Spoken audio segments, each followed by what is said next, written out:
Okay, it's going to be a recap of the new Ruthless Aggression 2 series that they got up on the WWE Network. So they got 5 new episodes, and I will say this, it definitely feels like something is missing, and the more and more I think about it, I'm just like, man, they got to cover this if they're going to continue doing the series. I mean, how could you not, talk about the SmackDown Super 6? I mean, for obvious reasons, because of Chris Benoit, they're probably never going to cover it. But, in my opinion, that was the highlight of the Ruthless Aggression era. So, yeah, Kurt Angle, Chris Benoit, Edge, Rey Mysterio, Los Guerreros.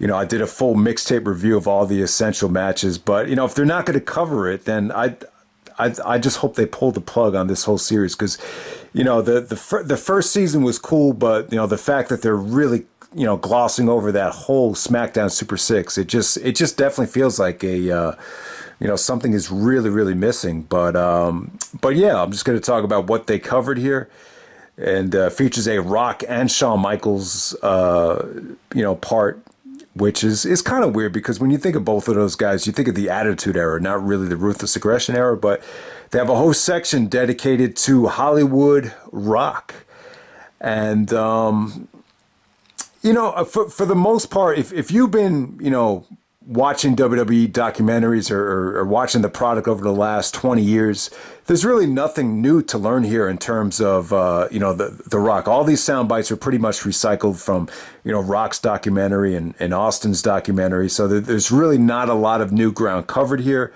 But, it is a nice little recap of, the Rock's heel turn in 2003.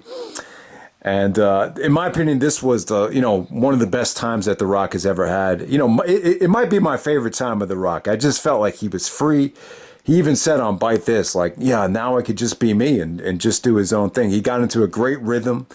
It felt like he was just being himself. This was probably when The Rock was at his most entertaining. I mean, you could make a list of all the funniest sound bites that The Rock did here. The promo in Toronto was hilarious. Did some really fun things with the Hurricane. They really, captured the Hogan feud, the Austin feud, and then the Goldberg stuff was hilarious too. And they even talked to Brian Gerwertz and Bruce Pritchard.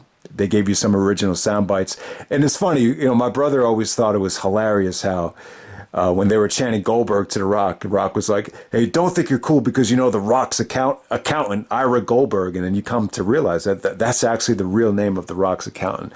So that was pretty funny. But, to me, the reason the fans started turning on The Rock, I think at WrestleMania 18, it was just a pro-Hogan crowd. I think a lot of the kids that attended WrestleMania 6, like Edge, for example, had grown up. And by the time you get to WrestleMania 18, they're adults. And, WrestleMania 18 is like a nostalgia show. So I think they were going to cheer Hogan no matter. Even if Austin was in that spot, there's a good chance they would have cheered, Hogan over Austin. But I think for the most part, especially when you get to SummerSlam 2002, I feel like the reason the fans turned on The Rock is just because of the constant coming back, winning the title. You think he's going to stay, then all of a sudden he has to go film a movie. So he drops the title because he has to film the movie. And it just made you feel like an idiot. It made you feel insulted. I think a huge part of the reason why the fans went crazy when Rock came back, when Austin walked out, is because you kind of thought, maybe The Rock was just going to, stay. Maybe he had a newfound love. Maybe he signed a new contract. The Rock is back. But, it was only, as a favor or only to, drop the belt to someone on his way back to Hollywood. And it just happened way too many times. I mean, you could count the number of occasions when The Rock would win a belt and then just drop it and go make a movie. It happened, 3 or 4 times. And by the time you get to SummerSlam 2002, it was just like, you got to make up your mind already. So I think more than anything, that's the reason the fans turned on The Rock. And then by the time you get to the Raw 10th anniversary show, it's kind of like The Rock's material really became outdated. And the fact that he joined via satellite, it was almost like a smack in the face to the crowd.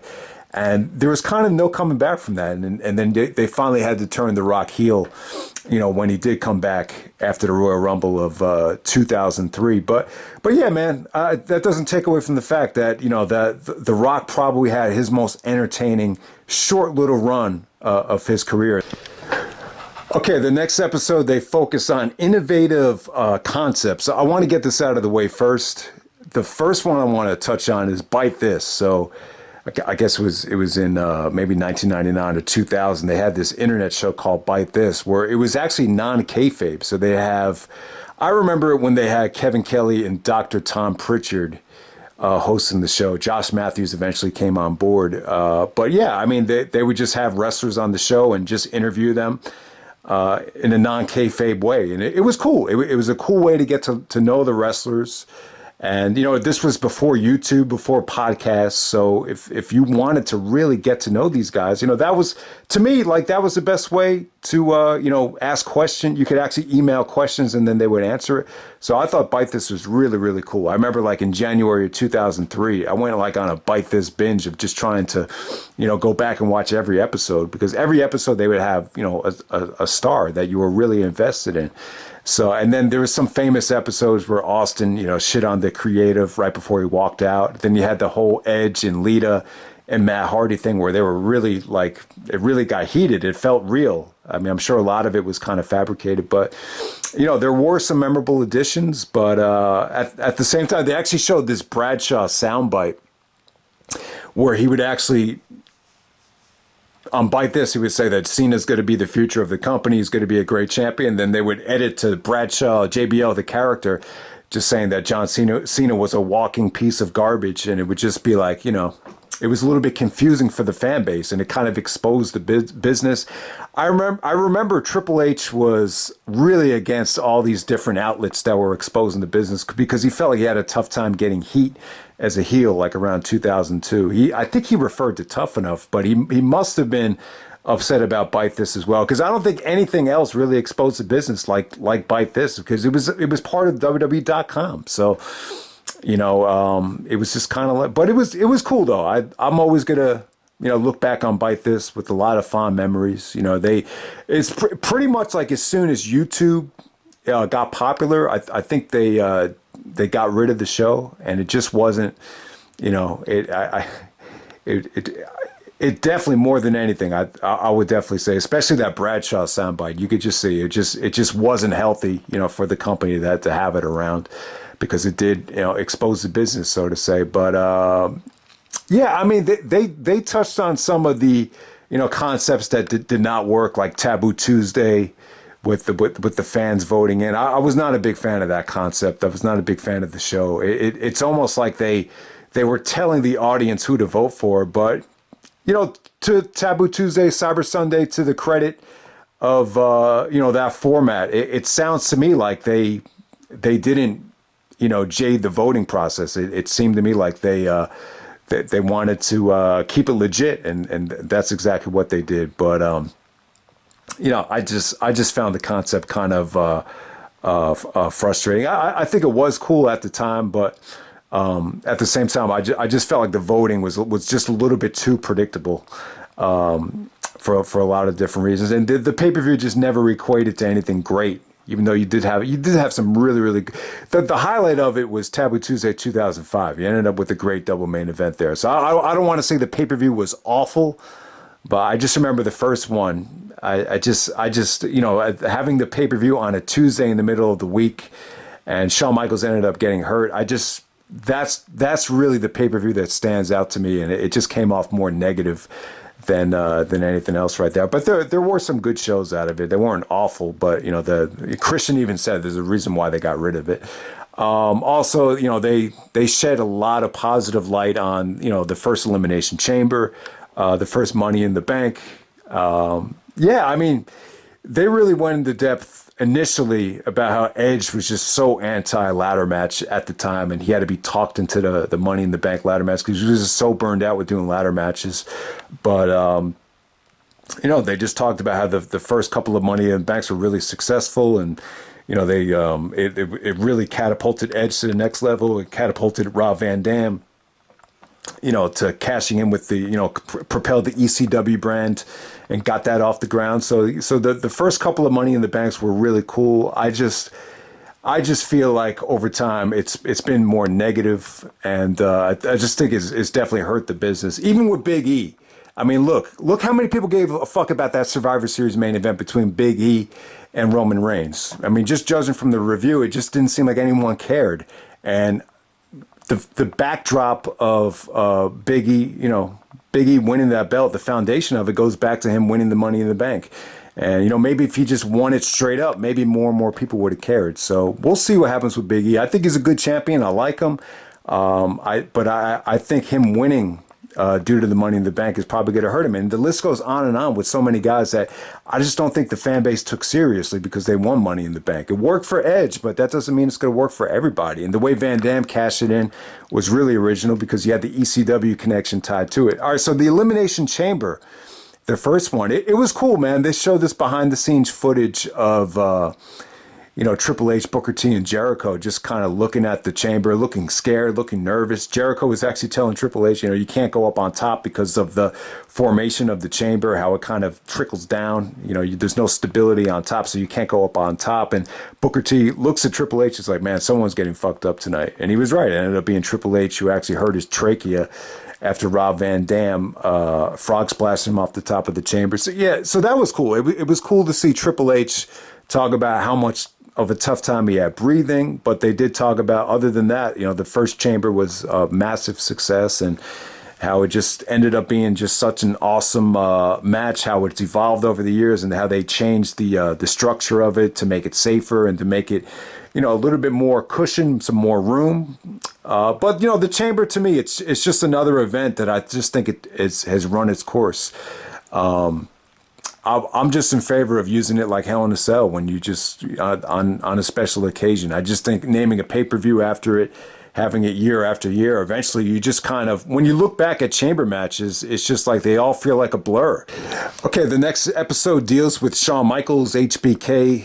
This is just about the return. Yeah, I mean, the difference between the HBK and the Rock one was, you know, Shawn just had a lot more original sound bites, specifically from Triple H, Shawn Michaels, a lot of the fans, a lot of the newer talents like Kevin Owens and Adam Cole as well. About, you know, you get to learn about how they reacted to Shawn's comeback and all that stuff. But yeah, I mean, you just kind of learn about how bad that bump was that he took in the casket match and how really messed up Shawn Michaels' back was. There was actually, I've never seen this footage before, but it looked like Shawn Michaels was on MTV. Like, I remember back in the day, MTV used to have MTV Jams, like, by the pool outside. And the guy asked him, so how you doing? Is Shawn Michaels coming back anytime soon? How's the back? And he's like, it's not good. It's not good.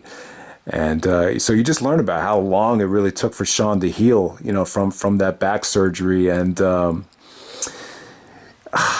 I mean, the Michael stuff has been really well documented. It you know, the return was a huge success. You got all these guys chiming in and saying that the Shawn Michaels comeback was better than, Shawn Michaels was better than ever during the comeback because he was a better person and the matches were even better. Well, it's definitely debatable. I think Shawn was more athletic in the 90s than he was during the comeback. But at the same time, the comeback was great, you know. It really was. And it got to the point where, you know, it started off as the NWO Shawn Michaels, where that you kind of felt like they didn't know what to do with him. He just wanted to come back for one tag match.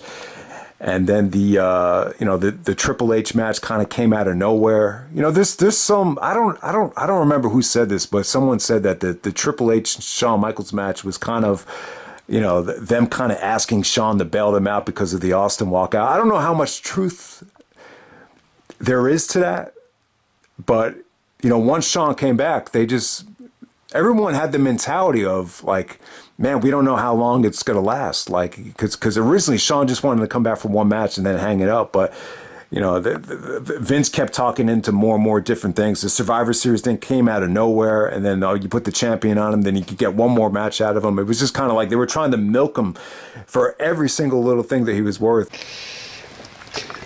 Okay, and then they wrap up the Shawn Michaels stuff with the reformation of D-Generation X. And I would definitely say that the moment when Triple H and Shawn Michaels finally reunite, you know, because ever since Shawn came back, they were always, you know, at odds with each other, you know, minus the first night of the DX reunion. And you know, when they finally got back together, the first night, it was really cool. I think a lot of people look back at that night with a lot of, you know, fond memories. It sort of pumped a lot of people up to a degree. but it brought back some memories of the summer of 2002. I remember telling this kid, I was like, "Oh man, they're teasing the reunion of DX with Triple H and Shawn Michaels," and the kid was like, "Oh man, that'd be so cool. That'd be so awesome." But like when you look back on it, it's just like any type of reunion of DX was just kind of sucked. And Jeff Jarrett was even talking about the Voodoo Kin Mafia of Billy Gunn and Road Dogg declaring war on Triple H and Shawn Michaels. And a lot of people just hated DX. It was very it was one of those things where I think it was kind of the start of the whole PG era. It's just not what a lot of people envisioned. I think a lot of it definitely appealed to a certain demographic, but there was other people that were just like, man, they would just roll their eyes at some of the stuff that DX did. But it's well documented that a lot of people legit lost sleep over that new D-Generation X, and they kind of wrap up the HBK stuff with the Cena match. They talk about how Triple H was supposed to get that spot. So how do you replace Triple H?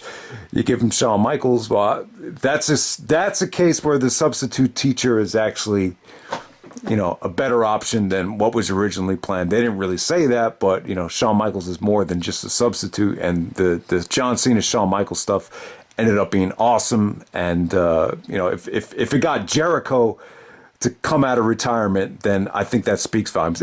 Obviously Jericho was going to come back anyway, but Jericho even mentioned in the HBK documentary that that's what really got his thirst going for pro wrestling again, the John Cena and Shawn Michaels WrestleMania match, and then the rematch on Raw. So they kind of just ended with Shawn just saying, Cena's a great guy. It was great for him to listen to me, and it was just, it just really made him appreciate the comeback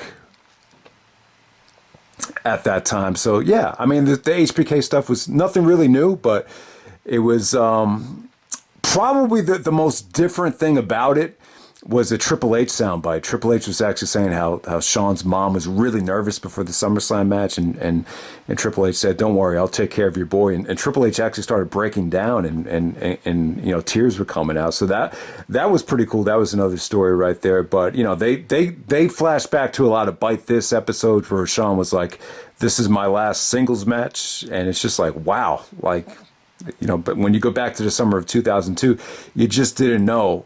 Exactly what was in store for Shawn Michaels fans for the next decade until WrestleMania 26, where, the Undertaker stuff really, put an exclamation point on that awesome comeback. I think it was Kevin Owens that even said that the Taker HBK match is the greatest match of all time. So you get to see, a lot of, just really fun sound bites from a lot of the new generation that grew up watching Shawn. So yeah, it was cool. It was cool to see it documented in such a, I don't think the Shawn Michaels comeback was ever documented, with that much positivity before. And Michael Cole even stated how much of an asshole Shawn Michaels used to be, and it's a totally new person, totally different. And you just I've never seen so many people just come out and just say that the comeback was better than the original run, which a lot of people would disagree with, but there was just so many that said it there. It almost kind of, it kind of boosts the HBK return in 2002 to a level that I think a lot of people didn't really know that was there. So that's how I'll wrap up the Shawn Michaels part. Next episode was about the women.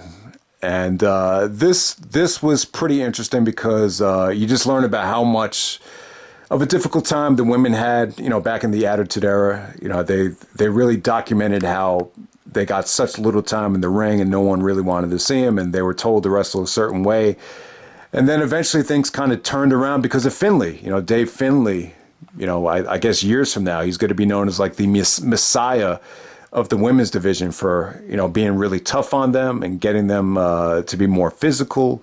So you learn how much Finlay's influence had on them. And it's pretty amazing how they were able to, it seemed like after Survivor Series 2001, when Trish won the belt, that was probably a bigger turning point than I think people realize. And then you get to another turning point, and I remember there was this kid at the pay-per-view party. He never used to say anything. He was very quiet, but I remember one time he said to me, what the hell's going on? The women main evented Raw. What the hell was that about? And I was like, yeah, it was a pretty good match. Trish and Lita, Lita actually won the belt.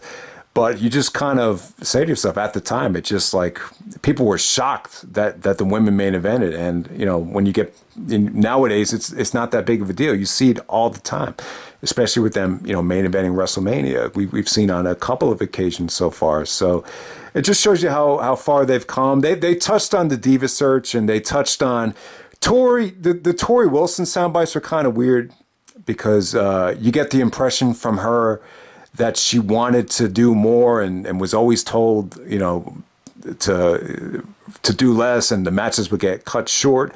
And she was actually bashing some of the Diva Search girls. But then they would go to WrestleMania 20 and they would just kind of, then Brian Gerwitz put down the Playboy match she had at WrestleMania 20 and said, what stole the show was Trish's heel turn and Molly Holly, shaving her head. So it was a little bit unclear about how they presented, Tori Wilson's stance on women's wrestling. Because you hear two different things. I've heard sound bites from her saying that she found it very difficult to get into the ring and be physical. And then you hear other sound bites where she's kind of like, the women didn't get enough time and I wanted to get down and dirty. And the Diva Search girls just wanted to be, wanted to use it as a stepping stone to get into the movies or whatever. And, the Diva Search stuff, to me, it's a big negative. I think there were so many girls that ended up getting jobs out of that it was just, it just definitely hurt the company. There were a lot of hot girls to come out of the Diva Search, but,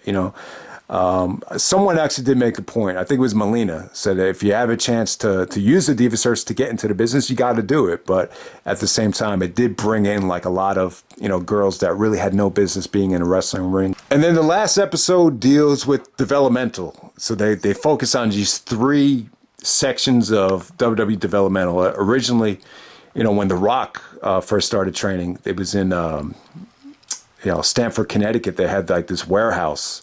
They had set up a ring. It wasn't anything pretty. Kurt Angle actually trained there as well. And it's funny, like when Angle was training, they got really good footage of Rock and Angle first starting out. And Angle looks lost. He looks like he's in a lot of pain. He talked about how he actually quit after his first couple of days. And then they had I think it was Dory Funk Jr. and Bruce Pritchard had to talk him into staying, how he's a natural.